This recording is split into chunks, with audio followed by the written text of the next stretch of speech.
Doctor साहब, इस वक्त हुकूमत के लिए ज़ाहिर ज़रूरी है कि सियासी इस्तेकाम रहे, और वो सियासी इस्तेकाम फ़िलहाल तो नज़र नहीं आता। ऑपोजिशन कुछ कह रही है, आप लोगों का मौक़िफ़ कुछ है, लेकिन कम अज़ कम ये तो होना चाहिए कि इदारे आपस में हम आहंग रहें। लेकिन आप लोगों का यानी हुकूमत की जानिब से अदलिया पर ये साफ नज़र आता है कि एक टकराव की कैफियत भी है और बहुत ज़्यादा कॉन्फ्लिक्ट में आप जा रहे हैं। जी, बिस्मिल्लाहिर्रहमानिर्रहीम। देखिए, आपने जो जिस सूरत हाल की निशानदेही की है, इसमें कोई शक नहीं है कि मुल्क में आगे बढ़ने के लिए और ख़ास तौर पे जो चैलेंजेस जिनसे मुल्क गुजर रहा है, उनसे निपटने के लिए एक पॉलिटिकल स्टेबिलिटी ये सबसे पहली शर्त है। और हम अगर पूरी दुनिया से इस वक्त राब्ते में हैं और पाकिस्तानी जो पाकिस्तान से बाहर हैं और बैनुल-अक़वामी इन्वेस्टर्स, सरमायाकार प्लस जो गवर्नमेंट्स हैं, जैसे चाइना हमारा बहुत बड़ा दोस्त है और माशाल्लाह हर मुश्किल दौर में आपके साथ खड़ा रहा है। गल्फ कंट्री सारे बिलखुसूस सऊदी अरेबिया, और वो आपके साथ ताउन भी करते हैं, आपके साथ इन्वेस्टमेंट के हवाले से भी बड़ी आप ये कहें कि उनकी मदद रही है पाकिस्तान के साथ। तो ये सारी सरमायाकारी और ये सारी चीज़ें तभी मुमकिन होंगी कि अगर मुल्क के अंदर पॉलिटिकल स्टेबिलिटी होगी। और अभी आपने देखा कि सऊदी अरब के कोई डेलीगेशंस मुख्तलिफ उनके वज़रा, इन्वेस्टमेंट कंपनी, वो सारे यहाँ पे आए, फिर यहाँ से वो फूड वहाँ पे जाते रहे और मेगा इन्वेस्टमेंट जो है अभी इसकी भी वो बात कर रहे हैं। लेकिन जब वो मुल्क में देखेंगे कि खींचातानी है, अफरा तफरी है और पॉलिटिकल स्टेबिलिटी के साथ ना होने के साथ साथ आपको एक अनसर्टेनिटी की कैफियत नजर आती है।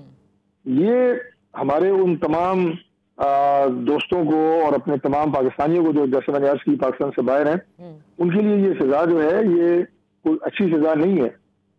और जो सियासी लड़ाई होती है वो अपनी है, सियासी मैदान में है, वो चलती रहती है। 2018 का इलेक्शन हुआ, बड़े संगीन उस पर इल्जामात लगे। सर, सियासी लड़ाई तो अपनी जगह है डॉक्टर साहब। अपोजिशन में सिर्फ आपको रेफरेंस दे रहा हूँ कि मुतहदा अपोजिशन उस वक्त मौलाना फजल रहमान साहब की सरबराही में सबसे पहले ये फैसला हुआ कि हिस्सा नहीं बनना इस पार्लियामेंट का और हमने इसे बाइकआउट करना है। लेकिन फिर उसी स्टेबिलिटी की जिसकी आपने बात की, उसके लिए हम पार्लियामेंट का हिस्सा भी बने, निज़ाम भी आगे चलता रहा और जो केसेस वो भी अदालतों में चलते रहे।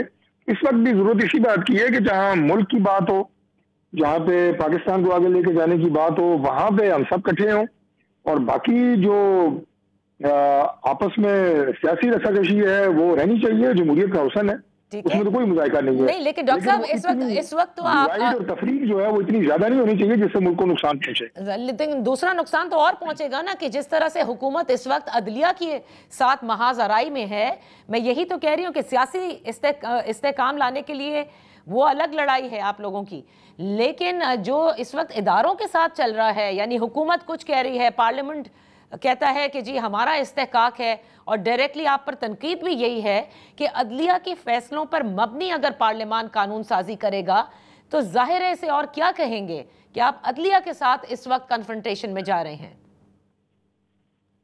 देखिए, वो एक ऐसा जो फैसला है उसके ऊपर तो मेरा ख्याल है कि बात करना या तनकीद करना वो कोई ना तो अदलिया पे हमले के ज़िम्रे में आता है, ना वो कोई मावरा कानून कोई चीज़ है।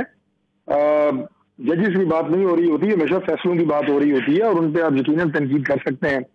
बाकी जिस कानून साजी का आप हवाला दे रही हैं, ये इलेक्शन एक्ट है, ये इसमें एक अमेंडमेंट है और बहुत सारी ऐसी अमेंडमेंट्स, जैसे इससे पहले आपको याद होगा इलेक्शन ट्रिब्यूनल के हवाले से जो रिटायर्ड जजेस की एक अमेंडमेंट आई है इलेक्शन एक्ट 2017 में, उसके बारे में भी बिल्कुल यही कहा जा रहा है जो आप अभी जिन खदशात का इजहार कर रही हैं। लेकिन जब ये बताया मीडिया पे हमने कि ये रिटायर्ड जजेस वाली क्लॉज जो है ये थ्रू आउट मौजूद रही है, ये हमारी पीडीएम के गवर्नमेंट के आखिरी 2 महीनों में इसको निकाला गया और अभी दोबारा उसको इंसर्ट कर दिया गया। ये सिर्फ इतनी बात थी, लेकिन उसके ऊपर जो ह्यू एंड क्राई मचा है वो आपके सामने है।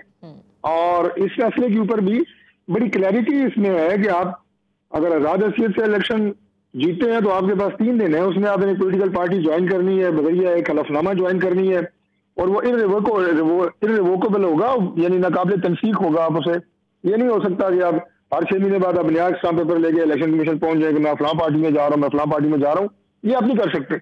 यही क्लैरिटी आई है इस अमेंडमेंट में। और कौन सी नई बात हमने डाली है कि जो अदलिया के फैसले से मुतसादिम हो। अदलिया ने तो कहा ना कि तहरीक इंसाफ को ये नशिस्तें मिलनी चाहिए।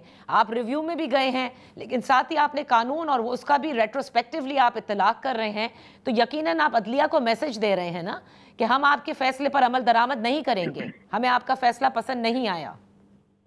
देखिए, ये बात तो किसी ने कही नहीं है। दूसरी बात ये है कि हर इदारे की अपनी डोमेन है। कानून साजी पार्लियामेंट का हक है और आइन में अमेंडमेंट पार्लियामेंट का हक है।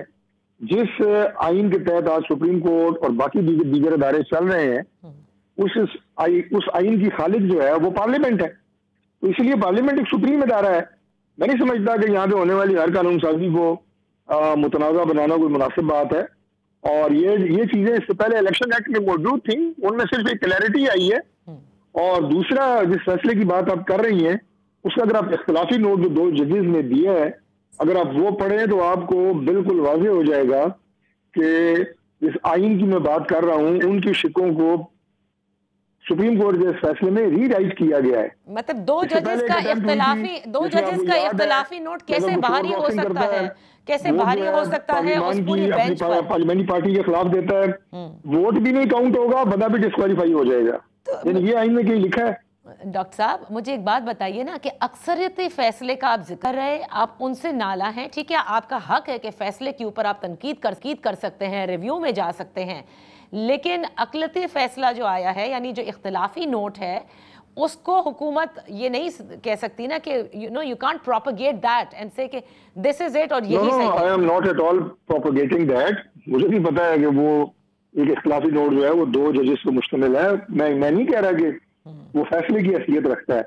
मैं कह रहा हूँ कि उस इख्तिलाफी नोट में जो एतराजात उठाए गए हैं, जरा उनको पढ़े, आपको पता लगे कि किस तरह हम जो बात कर रहे हैं कि कॉन्स्टिट्यूशन को रीराइट किया गया है। मैं ये बात कर रहा हूँ। ठीक है, तो टेक्निकलिटी जो उसमें डिस्कस हुई है, जरा वो पढ़े आप। डॉक्टर साहब, वैसे तो हाइपोथेटिकली हम बात कर नहीं सकते, लेकिन फिलहाल इस कानून साजी के बाद क्या हम ये समझें कि तहरीक इंसाफ को जो मखसूस नशिस्तें दिए जाने का फैसला था, वो आप मखसूस नशिस्तें उनको नहीं देंगे इस कानून के पास होते ही? अब देखिए, ये तो बाद की बात है, खासा पेचीदा मैटर है। इसमें हमारी लीगल टीम्स जो है वो इसको देख रही हैं, लेकिन जहाँ तक इदारों की बात है, बिल्कुल we have all the respect for Supreme Court, उसके फैसलों का।